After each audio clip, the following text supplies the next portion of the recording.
Broadcasting Service, ang bagong radyo ng bayan.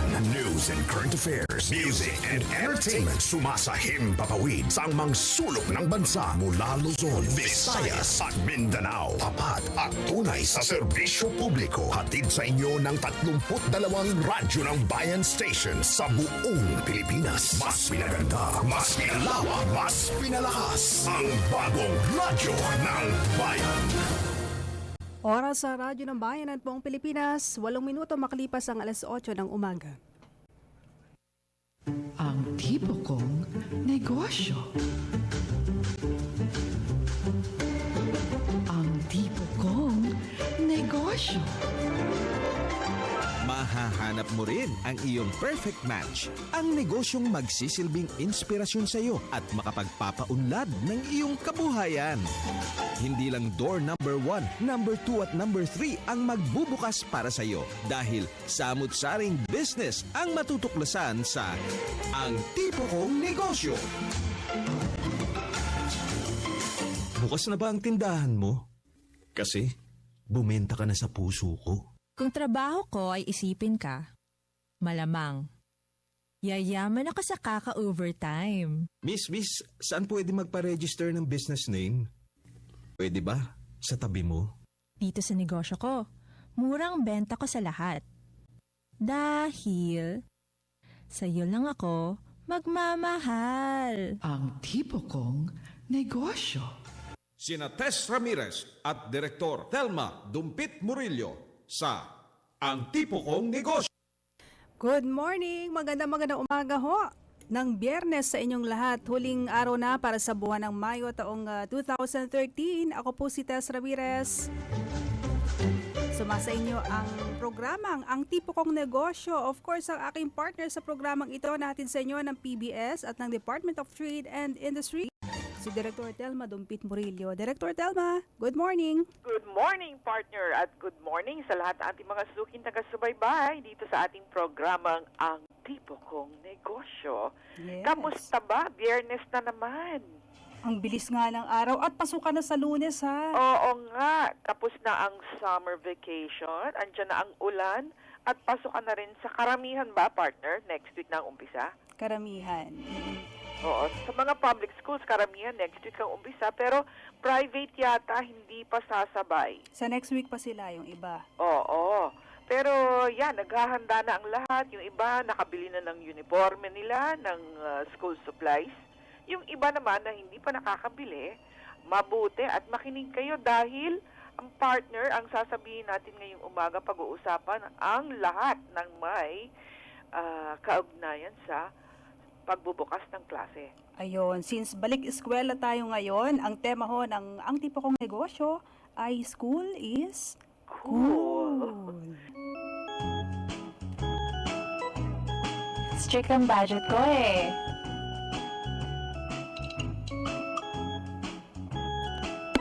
Ang nasa linya natin ay kasama nyo, Director Thelma, dyan sa DTI. Yes, ang DTI NCR Regional Project Manager ng Diskwento Caravan.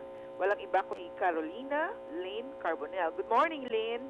Good morning, Ma'am Thelma. Good morning po sa mga nakikinig. Yes, at syempre kasama ko rin si Tess Ramirez. Good morning, Ma'am Carol. Hi, good morning po. Okay, so, unang-una paliwanag natin itong Diskwento Caravan Program ng DTI. Gaano na ba katagal ito at ano ang inihahanda natin ngayon o ginagawa dahil sa pagbabalik sa eskwela? Yes, actually po ma'am, nag-umpisa po itong Diskwento Caravan natin way back 2008. Ito po ay initially isang non-wage benefit program para po sa mga low-income earners natin, no? But eventually po, it became a priority program ng ating pong presidente noong 2011. So, ngayon po, meron po tayong ongoing na mga diskwento caravan sa buong Pilipinas po, no? At ang theme po, itong between May and June ay ating pong balik eskwela para po makatulong doon sa mga magulang, no? Ngayong malapit na po ang ating pasukan. Correct. So, partner Tess, iba-ibang edition ito, depende kung ano yung panahon. So, ngayon, dahil malapit na yung pagbubukas ng klase, balik eskwela edition ang tawag dito. Yes, ma'am. Yes, ma'am. And then we also have the regular caravans kung saan mga basic and prime commodities naman po ang ating mga binibenta. And then, kapag malapit na rin po ang ating Christmas season, meron din po tayong tinatawag na holiday caravan kung saan Noche Buena products naman po ang ating. Ayun. Kayo, oo. talagang naglilibot po kayo nationwide. Di Yes, po ba? actually, lahat po ng mga DTI regional offices, provincial offices, ay engaged po dito sa program na ito. Lahat po ng buong Pilipinas po ay nagko-conduct ng diskwento caravans sa Oo. ibang lugar. Correct. So ano yung mga produkto na matatagpuan dyan ng ating mga consumers? At saka, malaki ba talaga ang diskwento? Yes, ma'am. Opo. Marami po mga basic and prime commodities po at mga school supplies, school uniforms, iba't iba pong kagamitan, no, mga undergarments, mga t-shirts. Marami pong pwedeng makita dito sa ating caravan na ito. At malaki po ang ating discount, no. Meron po tayong 15 to up to 50% discount. Or yung iba po, nagbibigay pa po ng 70%. Oo, Yan. from 50 to 70% ang discount. Malaking Yes, ma'am. bagay na Oo. yun. At saka partner, hindi ito yung mga tira-tira ha. Diba? Ay, opo. Oo, Kasi Lynn. naman, Ma'am Telma, Oo. ay isa po yan sa requirement namin sa kanila na dekalidad po yung mga produktong Oo. ibebenta nila. Hindi yan ukay, yung mga school uniforms din. Opo, Hindi. opo. Kung ano yung makikita mo sa supermarkets, yun din ang makikita mo dyan. Di ba, Lynn? Meron po tayo. Meron po tayong patis, meron din po tayong cooking oil.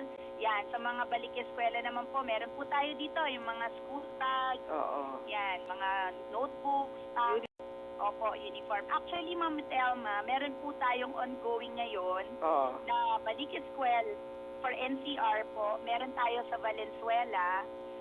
It's their third day there already, na nakatatlong araw na po sila. And then we also have here ngayon, dito po sa Quezon City Hall. Dito po Quezon sa City Playground. Hall. Okay. Opo. Mm. And then meron din po tayo sa iba't ibang lugar, kung saan meron po tayo sa mga probinsya din po, no? For the complete list po, meron po tayo sa website. Ayun. So, Okay. punta lang sila sa website, partner. Yes. Opo. Ma'am Telma and Miss yes. Caroline, naalala ko po, merong senatoriable kasi dati na gusto niyang padagdagan yung sakop ng mga produkto ng Diskwento Caravan dahil hindi lang naman daw yan yung mga kinukonsumo ng marami sa mga Filipino. Meron ba kayong mga idadagdag na mga products sa mga susunod na araw? Oo. Actually, ma'am, pinag-aaralan nga po namin yung yung Diskwento Caravan na program at syempre binibigyan po namin ng tuon kung ano pa po yung mga improvements na pwede po nating ilagay or ibigay para po dun sa mga consumers. Kasi tama po naman siya, marami po talagang mga consumers na meron po talagang mga produkto na hinahanap. Pero as the caravan goes, meron naman po kami mga sinasali, no, na hindi lamang po basic and prime, sari-sari po talaga. So, mas maganda po puntahan nila para makita po nila. Yun. Pero yung diskwento, hanggang doon na lamang po ba? Madadagdag naman ba yan sa mga susunod na panahon? Yes, meron po tayo mga actually po meron po tayong schedule of caravans, no. Pwede ko po bang sabihin yung website para po ma-check out nila? Of course, go ahead. Yes. Opo, pwede po silang mag-login sa www.dtincr.ph. Meron po tayong downloadable po yon yung schedule po ng ating caravans. Nationwide po yon. Ayun. So, yun na lang ang abangan nyo sa inyong lugar. Sana marating ang lahat ng dapo ng Pilipinas. Yes, opo. Sana nga po malahat po talaga maka-benefit po dito sa ating Diskwento Caravan Oo. program. So far, Lynn, ilan na yung ating mga natulungan? May record ba tayo niyan? Meron po, ma'am. Meron na po tayo siguro mga about 35,000 na beneficiaries, no? Ayun. Last year. So, talaga pong marami pong nakikinabang, no, dito po sa ating Diskwento Caravan. Okay. And At we are ilan ang targeting target more. natin for this year na Diskwento Caravan? Definitely, ma'am, we are targeting more beneficiaries. Oo. as the years go by. Oo. Mhm. Okay. Sa Lunes, pasukan na. Baka yung iba hindi pa nakakapamili. Diba, Oo. Ma'am Telma? Meron ba kayong diskwento caravan pa? Schedule Ah. natin for June. Oo. Yes. Ma'am, after this po, no, meron po tayong schedule for June 11 and 12, pero hindi na po siya balik eskwela eh. It's an Independence Day celebration po, no. Pero ngayon po, meron po kaming ongoing ngayon dito sa QC City Hall. So yung mga taga Quezon City po, pwede po nila kaming dayuhin dito. Okay. And sa Valenzuela din po.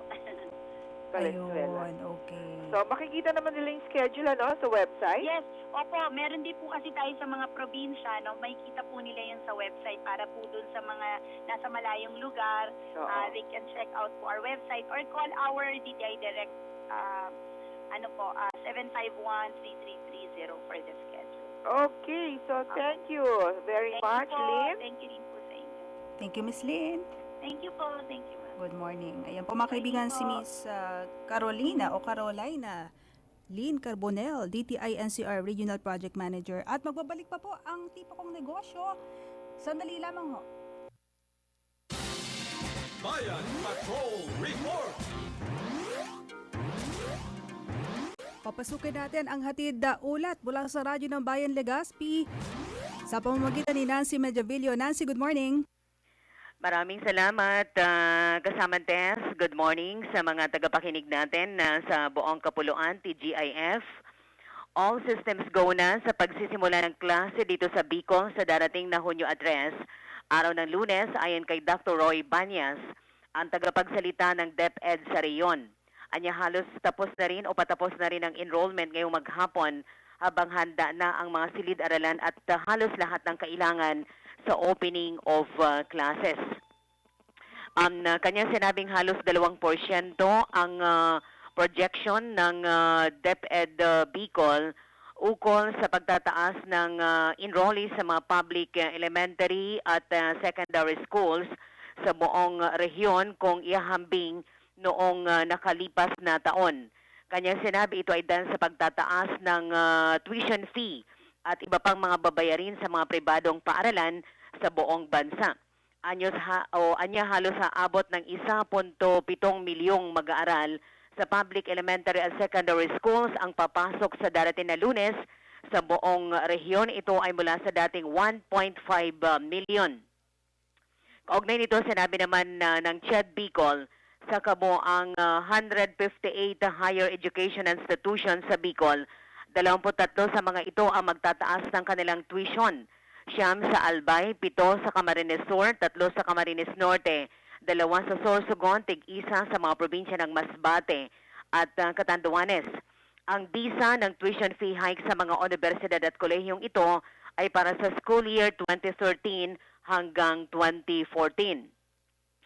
Sinabi ni Director Freddy Bernal, kailangang matupad ang polisiya ng komisyon na ang 70% na pagtataas ay mapupunta sa salaries and wages ng mga guro at empleyado ng mga paaralang ito, ang 20% para sa improvement ng school facilities at ang 10% para sa return of investment ng paaralan. Samantala sa iba pang update, mamayang hapon naman, dito sa lalawigan ng Albay ay inaasahan ang pagdating ng bisita, particular itong sa bahagi ng Armed Forces of the Philippines, lalong-lalo na dito sa Air Force, sapagkat si Governor Salceda itong donning a branch bilang Lieutenant Colonel ni Governor Joey Sardes Salceda. So ngayong araw, expected na dumating dito sa Albay si Lieutenant General, ang Lieutenant General, ang Air Force Commanding General, na Lieutenant General Catalino G. de la Cruz, Commanding General ng Philippine Air Force. Ang donning a branch ay gagawin mamayang alas 5 ng hapon sa ground ng TOG 5. Yan po ang ating update mula po dito sa DWJS, Radyo ng Bayan Albay. Ito po si Nancy Iba Medjavillo. Connect tayo. Thank you so much, Nancy Medjavillo. Magandang araw mga kabayan! Hi, hello! Ako po si Lauren Jane Samar mula sa New Era University na nagbibigay paanyaya na sana'y ugaliing makinig sa mga nagbabagang balita sa buong panig ng bansa. Hatid sa inyo ng Radyo ng Bayan, 738 kHz. Konektado ka! Ang tipo kong negosyo. Balik na tayo. At Director Telma. Tuloy-tuloy tayo sa ating programa, ang tipo kong negosyo. At katulad ng binanggit kanina ni Lynn, no? Nung ating project manager ng Diskwento Caravan, maraming produkto po ang inyong matatagpuan dito sa Diskwento Caravan. At isa na ng shoes, sapatos. Ako, every year yata, partner, nagpapalit ng sapatos yung may mga pera dyan, yung mga bata. Ma'am, I want new shoes. Maswerte kung aabutin ng 1 taon yan, Ma'am Telma. Yung iba, ilang araw lang sirada eh. Oo Kapag talagang nga. mumurahin, Oo, di ba? pero dito sa Diskwento Caravan, ito, dapat hanapin ninyo yung Bob Marsh shoes. Kasi talaga naman, tatagal ang inyong sapatos ng 2 taon. 2 taon, ba? Oo, Tibay nyo na. kausapin natin yung may-ari ng Bob Marsh shoes. Isa rin siya sa mga exhibitors namin dyan sa Diskwento Caravan. Yes, para po sa segmentong ito. Achy breaky business.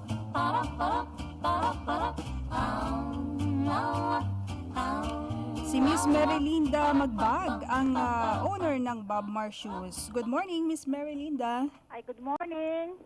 Yes, thank you po for joining us, Miss Magbag. Opo. Opo. Kayo po ay isa naming exhibitor dito po sa Diskwento Caravan. Gaano katagal na po kayo nag-participate dito? Ay, meron na pong 1 taon at kalahati. Oy, 1 taon at kalahati. Opo. Paano kayo napasok dito bilang isang exhibitor? Ay, meron pong nag-ano sa amin na kung gusto namin magkaroon, ay sumama sa Diskwento Caravan. Sabi Opo. ko, o sige, sasama kami, tatry ko lang. Nagustuhan ko naman po. Oo. So, ibig sabihin, nagustuhan ninyo dahil kumikita kayo. Ay, opo. Sigurado yun. Pero siguro yung pagsisimula ni Miss Marilinda sa business, hindi masyadong naging maganda kasi breaky business itong ating pag-uusapan, di ba? Ano po? Paano po? Achy breaky Paano ho kayo business segment. nag-umpisa? Oo. Naging Lumuha madali po ba po kayo? ba ang pag-uumpisa ninyo dito sa negosyo ng sapatos? O may kahirapan na? Diyan po sa Diskwento o pagsisimula po ng aming Inyo pong negosyong pagsasapatos. Opo, medyo mahirap po sa simula kasi po kailangan natin ng kapital. Opo. Opo, tapos po ako po ay bagong kasal noon. Syempre po namamasukan po ako ang pamamasukan po ay medyo parang bang sapat-sapat lang po. Naisipan ko po na magtayo ng isang maliit na ano po muna kami, sandals, yun po yung parang sleeper lang po.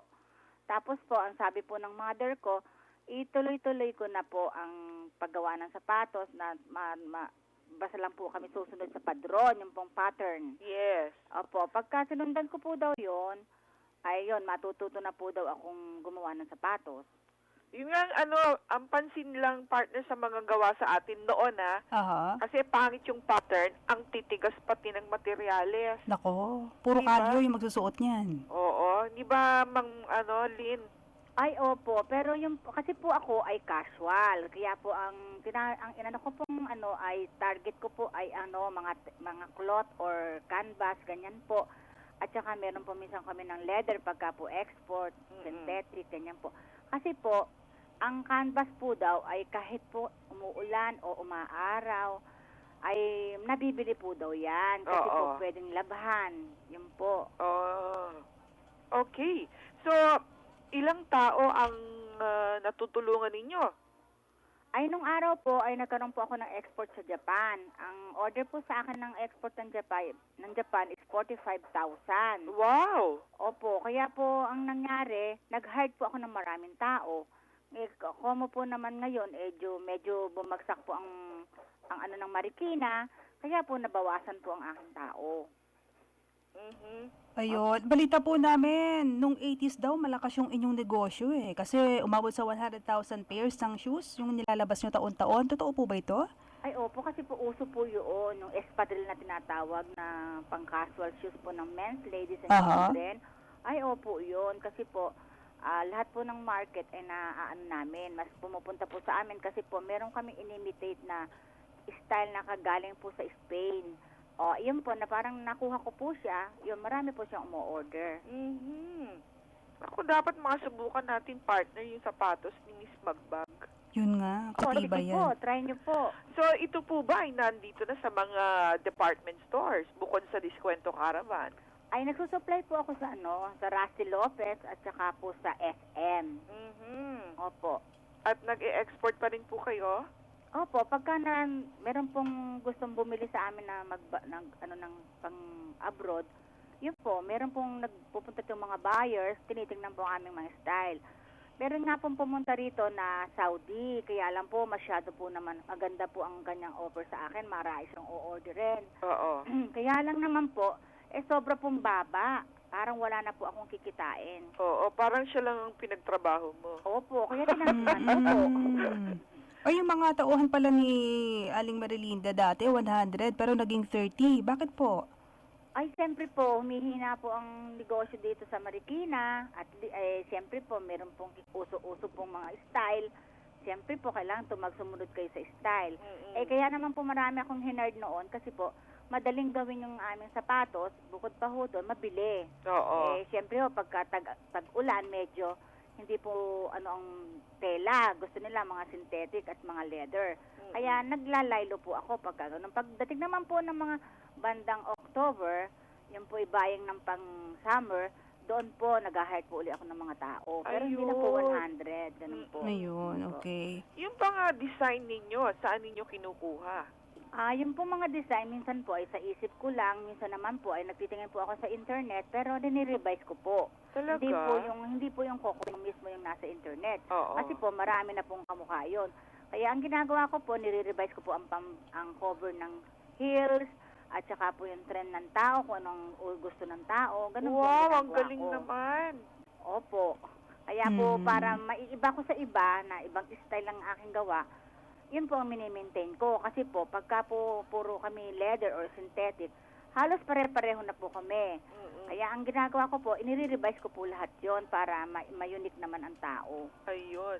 Magkano naman ho ang inyong price points? Di ba? Diyan din nagkakatalo minsan. Lalo na sa Diskwento Caravan. Magkano po ang bentahan natin?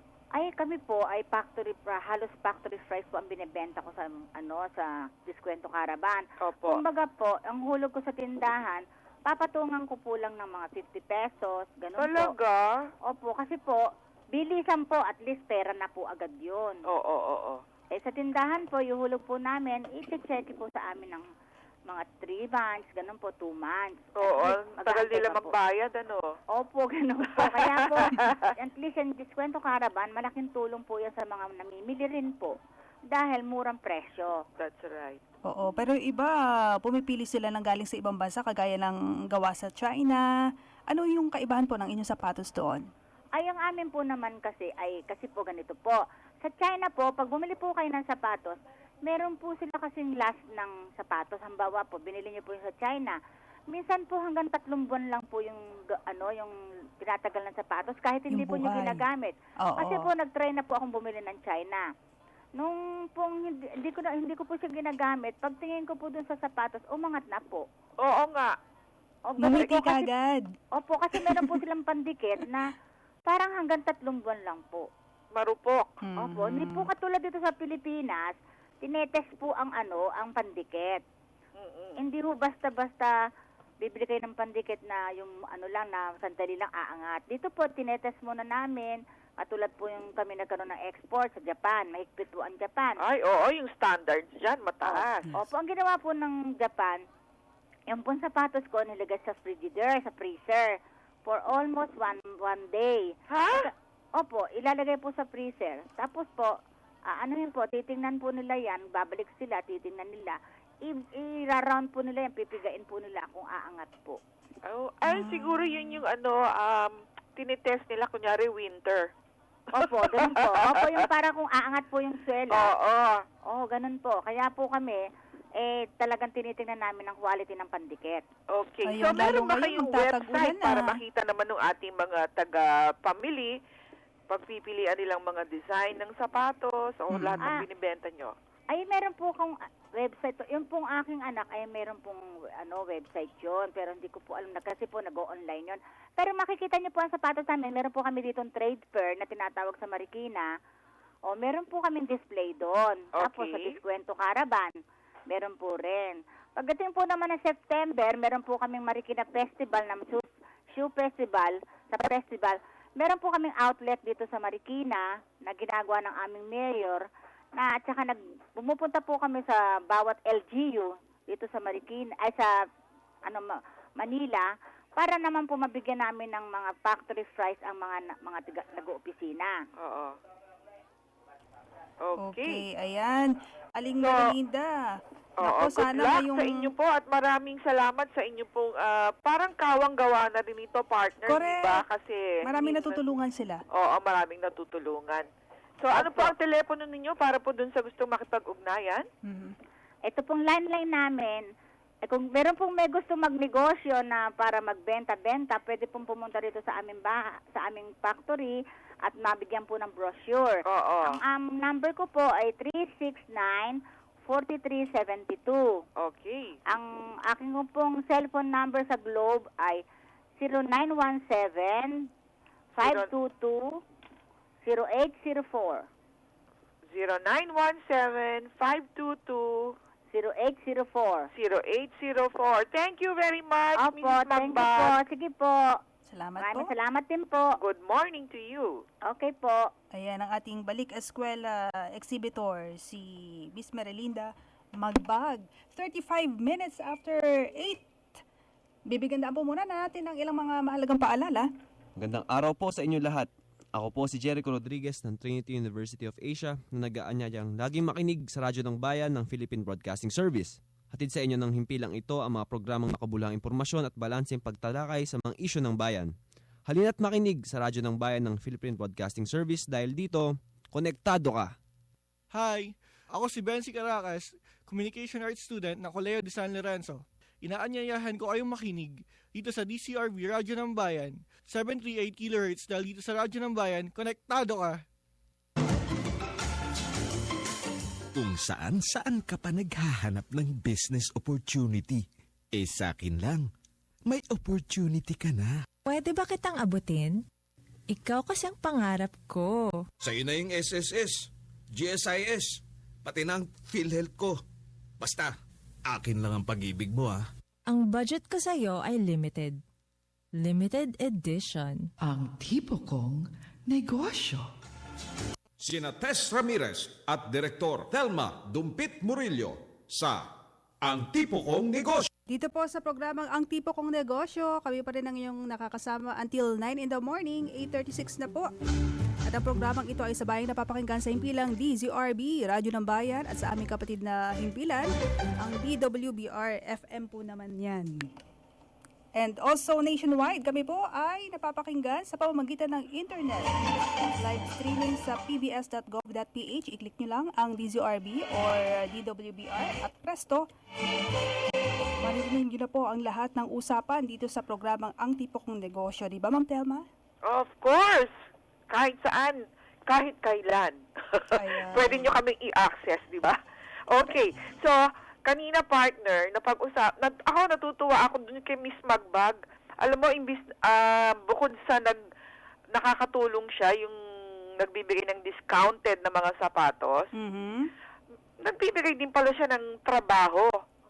Dahil Ano hindi mo napansin yung kaninang binanggit niya na dun sa mga interesado na magbenta, o pwede siyang tawagan, di ba? So, Yes. nakakatulong siya sa makapagbigay ng trabaho. Nakakatuwa yung ganun. Sana lahat ng mga negosyante ganyan, may pusong mapagkawang gawa, hindi yung puro negosyo lang. Tapos, yung iba pa nga, yung binibenta nila, papaltukin, o kaya madaling masira. Parang walang puso, di ba, sa kapwa, o mapagsamantala. O, maghinay-hinay ka yung puso mo. Parang linabas mo lahat ng galit mo bigla. Yung mga mapagsamantala na yan, talagang hindi sila uubra sa DTI, di ba, Director Telma?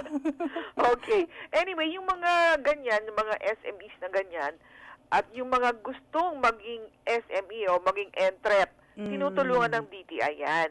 At meron tayong tinatawag na SME Roving Academy. So, diyan lahat ng mga gustong matuto, kung paano prasukin ang isang negosyo, kung paano palaguin, tinuturo dyan ng libre. Libre. Oo, libre. Okay. So, mapalad tayo. Kausapin natin ngayon ang OIC ng DTI BizMed or yung Bureau of Micro, Small and Medium Enterprise Development. Walang iba kundi si Director Jerry Clavecillas. Good morning, Jerry. Sir Jerry, good morning. Good morning.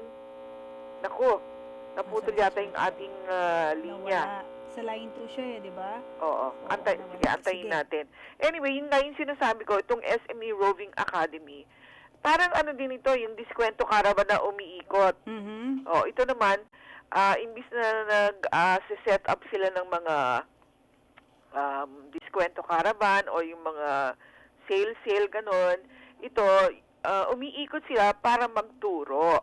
Kasi nga naman, di ba partner, ang sinasabi nila na karamihan sa ating mga negosyo at negosyante, 99% puro yan mga MSMEs. Oo. So, hindi naman po pwedeng papabayaan mo lang sila. Kailangan na masustain sila at maturuan ng iba't ibang pamamaraan para tuloy-tuloy yung kanilang negosyo. Kailangan ng paggabay para matiyak na magiging matagumpay ang kanilang uumpisahang negosyo. Okay na si Mr. Jerry.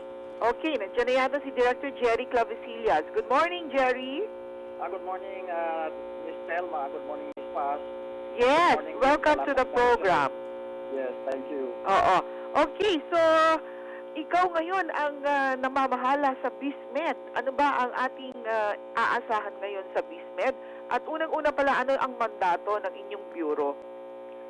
Well, ang mandato ng ating bureau ngayon na Miss Telma ay katulad pa rin po noong noon patuloy pa rin natin isulong po ang paglalago ng ating micro, small and medium enterprises.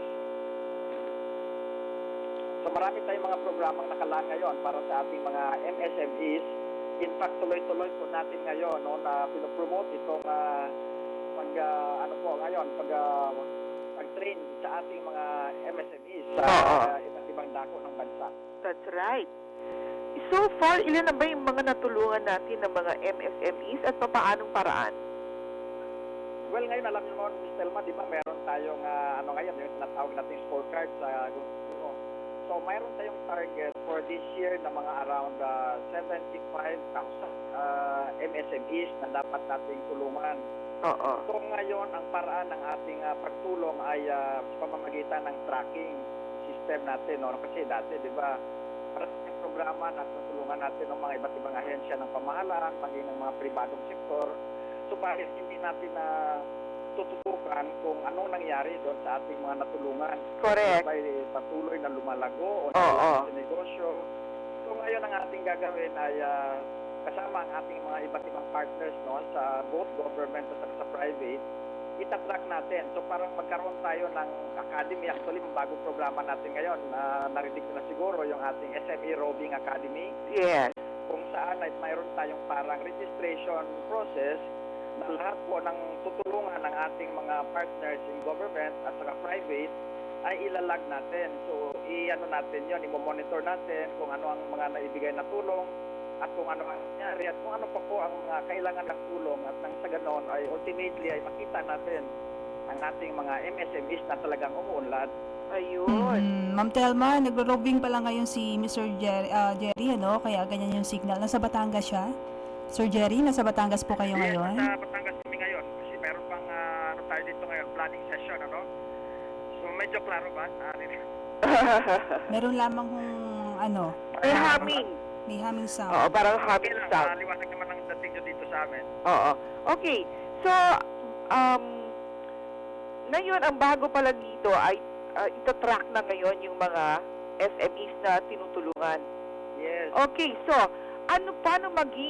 paano makasali dito sa academy na ito? At sino ang pwedeng sumali? Well, lahat ng mga nasa business ngayon na gustong sumali at gustong matulungan ng ating pamahalaan ay maaari lamang lumapit sa ating mga DTI provincial offices at ang ating mga office po ang magdidetermine kung ano po ang pangangailangan na technical services ng mga MSMEs na ito nang sa ganun sila po ay matulungan na mai-refer din sa mga iba't ibang providers, no? Katulad partner natin na department, katulad po ng Department of Science and Technology when it comes to yung production technology ng kanilang mga produkto. At nandiyan din po yung iba't ibang mga training institutions, katulad din po ng TESDA, partner din po natin sila sa pagbibigay ng skills training. Nandiyan din po yung University of the Philippines Institute of Small Scale Industries at mga iba't mga private sector providers katulad ng Go Negosyo, partner sila. Pakikayat doon sa ating mga SMEs na magpatuloy po na mag-persevere sa mga hurdles na maaari nilang ma-encounter sa kanilang mga business. So, ito purely knowledge management, information dissemination, ganun ba? Walang financing, walang... Sa financing, meron din tayong meron din tayong facilitation kasi partner din natin yung iba't ibang financial institutions natin. So after providing them with the technical services, yung may mga pangangailangang financial, ay pwede rin nating ma-refer doon sa mga financial institutions. Ayun. Oo. So parang integrating lahat ng mga services na binibigay natin sa ating MSMEs. So from start to execution, kumbaga. Yes po. And then finally, actually, nililink din siya natin sa another major program din ng ating Department of Trade and Industry ngayon, yung tinatawag nating Export Pathways Program, na kung saan ang ating mga maliliit na negosyo ay nais din nating maging exporter ultimately, yung mga magpa-qualify. So nililink natin sila ultimately doon sa pinakadulo na from the very start na mga startup, mga capability program, ultimately ay makikita natin yung mga ibang pwede na ay talagang nag-export na rin po. Sir Jerry, yung po mga dapat matutunan sa pagnenegosyo, itinuturo niyo po yan, pinakamatagal na po ba yung 1 week? Inaabot po ng 1 week? Depende po ito ma'am sa depende sa mga sessions po na ma-identify ng ating mga SME counselors doon sa province. So depende rin po doon sa mga partner organizations kasi ang ating mga training programs po ay usually yung mga existing at available po doon sa kanilang mga probinsya po. So we will just link them with these existing mga training programs. So depende sa requirements nila, it can happen na mga one week, 1 day, or even 1 month po. Depende sa mga available programs po doon. Okay, tumatanggap rin po kayo ng mga mungkahi dun sa mga dapat na itapik or itakel. Yes po. In fact, open tayo lahat kasi wala naman po tayong hard and fast rule na dapat ganito ang kukunin mo. Parang although mayroon tayong mga suggested modules, pero still, magiging parang case-to-case basis siya. So parang naka-tailor fit sa requirement po ng isang enterprise. Ang kanyang syllabus. Sino naman ang mga nagtuturo dyan sa inyong Roving Academy? Ay, depende po sa ating partner po. Kung sino-sino po yung mga resource persons na ng ating mga partner institutions, yun na rin po ang mga mga trainers po. Ayun. Like for example, sa Department of Trade and Industry, ang ating isang provider, din po, agency, yung ating Philippine Trade Training Center. So may mga pool of resource persons na rin po yung ating PTTC. At the same time po, itong ating mga ibang organizations, mayroon din po silang mga identified o mga pool of resource persons. Okay. So parang walang bagong investment, but in a way, parang ginagawa lang natin po na institutionalize natin po yung services. At the same time, we're trying to integrate para our investment po. At saka mas responsive ang ating programa ngayon. Yes, that's right ma'am. Kasi kailangan natin malalaman natin ano bang nangyari po sa kanila. Correct. Nag-drop o kailangan pa ng additional. At by nag-drop na po yung mga survey kung sila po may satisfied sa intervention po ng ating government. Dapat po ay makonfine natin doon sa mga natulungan na po. That's right. So ito partner test. Ito yung sinasabi, hindi natin kailangan ng output, ang kailangan ano yung outcome. Yes po ma'am, that's the po natin. Major outcome po ng ating intervention. And thank you. Siguradong marami ngayon yung gusto magpaturo sa DTI sa pagnenegosyo. Doon sa mga interesado, ano po yung dapat nilang gawin? Yung mga interesado po, they just approach, they just get in touch with our mga provincial offices kung nasaan po sila ngayon. Doon lang po sila ugnayan at malalaman po nila kung ano po yung mga nakaschedule po na mga training programs for them. Okay, thank you very much, Director Jerry Clavesillas. Thank you din po. OIC ng DTI, Bureau of Micro, Small and Medium Enterprise Development. Thank you. Magandang araw po sa inyong lahat. Ako po si Jericho Rodriguez. Ako po si Kathleen Jo Atienza. Ako po si Abigail Lim. At ako naman po si Kai Nicasio. Kami po ay nag-aanyaya sa inyong makinig sa Radyo ng Bayan ng Philippine Broadcasting Service. Madami po kaming natutunan dito sa Radyo ng Bayan. Madami din po kaming nalaman na magagandang hakbangin ng gobyerno tungo sa daang matuwid. Kaya't hinihikayat po namin kayong sumubaybay sa mga programa ng Radyo ng Bayan. Dahil dito, siguradong konektado ka. Sina Direktor Thelma Dumpit Murillo at Tess Ramirez sa Ang Tipo Kong Negosyo. Director Telmo, meron pa tayo makakausap ngayong 49 minutes after 8 tungkol naman sa papel ito. Papel. Nako, napaka ano na ngayon ng papel. Tawag dito? Importante. Hindi lang importante, kundi yung importante sa mga estudyante, di ba? Yes. Oo, pero yung, ibig ko sabihin, yung sustainability ba niya, diyan ako nagtataka kasi marami nang nagsara ng mga paper mills. So, at saka saan sila kumukuha ngayon ng raw material para gumawa ng papel? Naku, importanteng malaman natin yan. Kaya,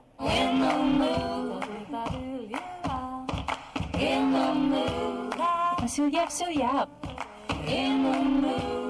kaya kausapin na po natin ang director mismo ng Philippine Paper Manufacturers Association Inc., si Mr. Ray Giganto. Mr. Ray, Ay, tumutot naputol na. si Nawala Ray. siya. Ang pag-uusapan natin yung kamusta ba yung industriya na ngayon ng papel? Ano ba, meron kasing ginagawang parang road mapping ata. Isa to sa mga industriya na ginagawa ng road map. So, Lahat na yata ng klase ng industriya, Ma'am Telma, ginagawa ng roadmap para madali yung pagdistingge. Di ba kung ano yung dapat nating tahakin, kung saan ba tayo nagkukulang. Correct. Mapamanage ng gusto. Oo, kasi kung wala tayong roadmap, sanga-sanga, di ba? Oo, sanga-sangang landas. So, kanya-kanya tayo. Oo. Kaya, energy, kumbaga. Oo, okay na. Nasa line na natin. Good morning, sir. Morning, ma'am. Yes. Good morning and thank you for joining us this morning. Ito pong inyong kinabibilangan, Philippine Paper Manufacturers Association. Ano po ito? Ito po ang asosasyon ng mga lokal na manufacturer sa ating bansa. Okay. Paper Industry, Association of Paper Manufacturers. So, kasali po dyan yung mga nagmamanufacture lang o pati ho yung mga farmers, yung mga suppliers? Hindi po.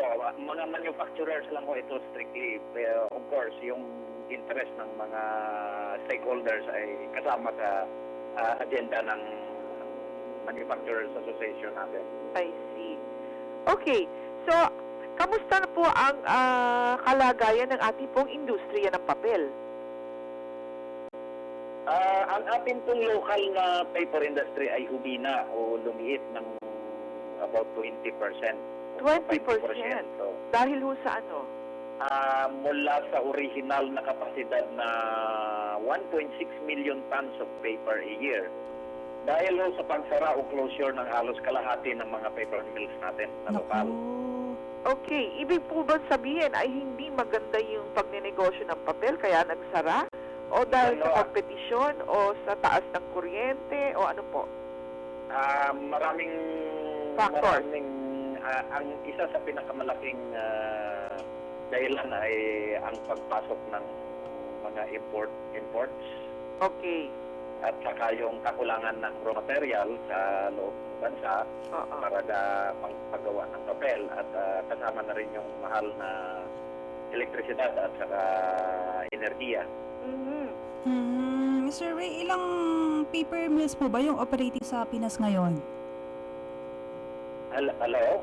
Ilan po daw ang ilan pa ngayon ang natitira nating mga paper mills? Mula ho sa about 43 paper mills some 10 years ago. Sa ngayon ay meron pang tumatakbo ng mga 23 paper mills. 23. So, ibig sabihin kahit paano ay profitable pa rin kasi nandiyan pa rin yung mga yan. Opo, ang karamihan naman sa nagsara ay ito yung least competitive mills yung unang mga nagsara. Okay. And how are the remaining ones able to become competitive? Ano po yung pinagkaiba? Sa ibang bansa ko? Hindi po. Ito po mga natitira ngayon, itong mga survivors natin, kumbaga. How are they able to compete? Ang isang dahilan ay itong mga natitira ay these are the bigger mills. Ito yung mga medyo may kalakihan. Opo. Ito din yung may mga parang may captive market sila. Meron sila mga companies who are users also of their products. I see. Okay. Ang ating mga papel, Ma'am Telma, di ba, napakahalaga dahil i-export natin yan, yung ating abaca pulp. Ginagawang papel din yan eh. Oh, ano po ba ang ginagamit ng papel? Anong raw material po? Sa ngayon, ang raw material natin ay all recycled. Okay. Yung binabalik ng mga nagamit na papel. I see. What they call a recovered paper. Oo. So, hindi na ho yung mga, yung puno ng Gimelina, yung mga ganon. Dati ho, meron tayong isang malaking paper mill dito na gumagawa ng papel, based siya sa plantation forest. Oo. Ay huminto ho ang operasyon nito eh. So ngayon, wala tayo ngayong ginagawang papel na galing sa puno. Oh, okay. So, puro recycled pala, partner. Oo. Ngayon, yun ang challenge pala ninyo. So, kulang na kulang po ang raw material, ganun po ba? Opo, kulang na kulang, both in terms of quantity at saka quality. Okay. In quantity, kaya tayo napipilitang mag-import pa ng additional raw material, yung additional na waste paper para gamitin. Plus, kung ano man yung available na waste paper dito sa ating bansa, hindi ganon ang kagandahan ng quality niya compared sa nakukuha natin mula sa Amerika, mga advanced na bansa. Kasi ang grado ng mga papel na ini-import natin, yung grado ng ini-import natin ay galing sa mga grado ng papel na mas mataas ang quality. Yung mataas yung quality, siguro yung binabanggit nyo na yan, yung madudulas, sulatan, yung iba kasi magaspang di po ba? Ganun po ba yun, Mr. Ray? Yung sa kalidad ng papel? Madulas at magaspang. Doon po ba makikita? Tibay ho. Tibay, oo. Alam niyo kasi pagka yung basura ay paikot pa ulit-ulit na nating nare-recycle, humihina din ang quality na nagagawa siya ulit na papel. Kaya lang, hindi na ganong katibay yung papel na nagagawa natin. Okay, yung abaca po, gumagamit din kayo niyan? Ang abaca ho, dati ay ginagamit natin sa paggawa ng mga specialty paper, yung katulad ng currency. Cigarette paper, yung ginagamit sa sigarilyo, at saka yung mga currency, yung paggawa ng papel. Ng pera. Ng pera. Pero ngayon, ang pinakahuling paper mill natin na gumagawa ay nagsara din. Oh, talaga? Naku. Opo. Naku, masaklap naman ang mga balita ninyo sa amin. Oo nga.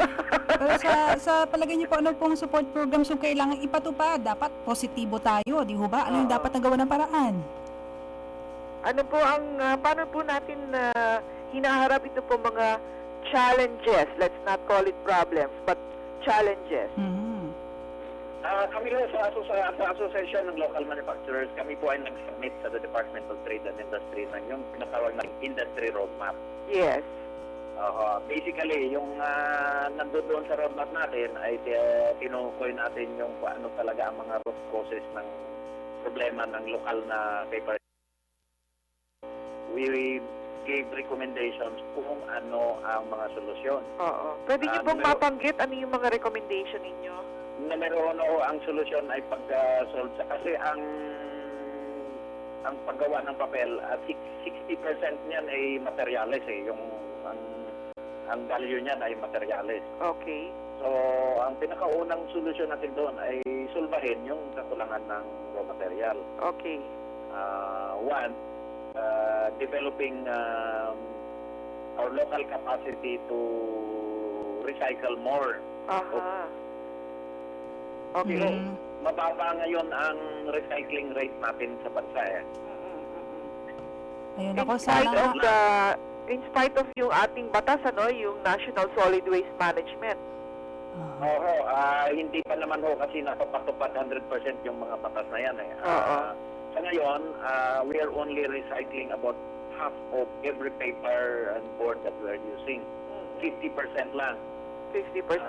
Kumpara ko sa mga ibang bansa na umaabot sila ng 75%. Wow. So, kung maiangat natin yan from 50 to something like 60-65 in the next 10 years, isa yan sa solusyon na madadagdagan yung availability ng raw material. Okay. So, ako, partner, sayang at ang sana pag-usapan ito. Dapat ma-devote natin ang isang buong oras ng ating programa sa industriya ng papel. Kaya nga. Pero sa susunod na panahon, sana mga positibong developments na yung maibalita sa atin ni Mr. Ray Giganto tungkol sa industriya ng papel. Maraming salamat po, Mr. Giganto, for your time. Maraming salamat din, no? So, ang dami na naman natin na pag-usapan, partner. Yes. As usual, sana po ay marami kayong natutunan dito po sa ating programang Ang Tipo Kong Negosyo. Ito po ang inyong lingkod, Thelma Dumpit Murillo. Muli po tayo magkarinigan sa susunod na Biyernes. God bless and have a nice weekend. Okay, maraming salamat. Ako po naman si Tess Ramirez at thank you rin kay Engineers Lita de los Santos, Jun Paladan at of course sa aming nakatuwang sa production, si Miss Morella Jem Castro at Marjorie Posas. Until next Friday!